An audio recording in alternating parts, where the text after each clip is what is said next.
नमस्कार मेरी भाइयों और बहनों, मैं आप लोगों के लिए बहुत ही सुंदर गंगा मैया के ऊपर, कुंभ मेला के ऊपर भजन लेके आई हूँ। आप लोग को कैसा लगे, लाइक करिए, सब्सक्राइब करिए, प्लीज कमेंट कर दीजिएगा। आगे हम आपको अच्छा अच्छा भजन सुनाते रहें। इस समय कुंभ मेला हमारे प्रयाग धाम में कुंभ मेला लगा हुआ है और बहुत जोर शोर से मेला है। तो सब श्रद्धालुओं को मेरी तरफ से हाथ जोड़ के विनती है, निवेदन है कि सबके ऊपर माँ गंगा मैया की कृपा बनी रहे।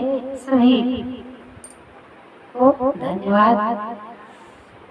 प्रयागी के धाम में माघ के महीना में, माघ के महीना में मेला लगेगा, कुंभ मेला लगेगा।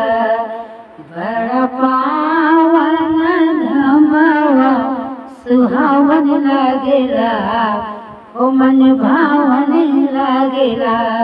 बड़ा पावन धमवा सुहावन लगेगा, मन भावन लगेगा।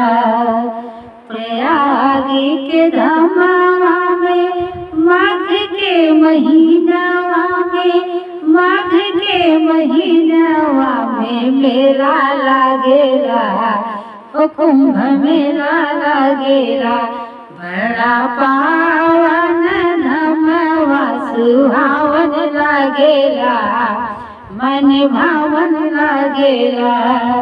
बड़ा पावन धमवा सुहावन लगेगा, कि मन भावन लगेगा। ओही कुंभ मेलवा में ब्रह्मा जी आए हो, ब्रह्मा जी आए, ब्रह्माणी आवेरी, ओ संग ब्रह्माणी आवेरी। बड़ा पावन धमवा सुहावन लगेगा, मन भावन लगेगा। ओही कुंभ मेलवा में विष्णु जी आए हो, विष्णु जी आए, संग लक्ष्मी आवेरी, संग लक्ष्मी आवेरी। बड़ा पावन धमवा सुहावन लगेगा, मन भावन लगेगा। बड़ा पावन धमवा सुहावन लगेगा, मन भावन लगेगा। ओही कुंभ मेलवा में शंकर जी आए हो, शंकर जी आए, संग गौरा आवेली, संग गौरा आवेली। बड़ा पावन धमवा सुहावन लगेगा, कि मन भावन लगेगा।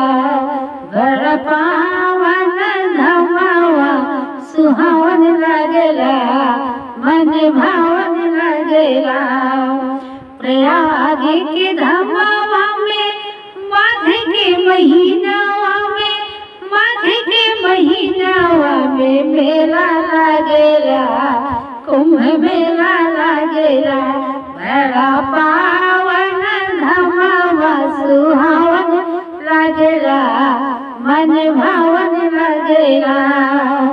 ओही मेलवा में साधु संत आए हो, साधु संत आए, संग भक्त आवेले, संग भक्त आवेले। बड़ा पावन धमवा सुहावन लगेगा, मन भावन लगेगा। बड़ा पावन धमवा सुहावन लगेगा, मन भावन लगेगा।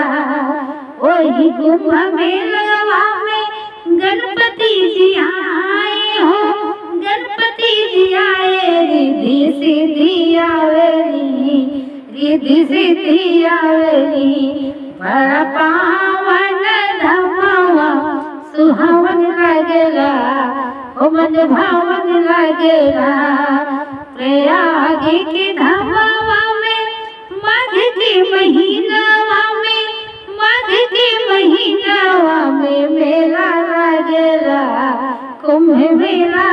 लागेला, बड़ा पावन नभावा सुहावन लागेला, मन भावन लागेला, सुहावन लागेला, मन भावन लागेला।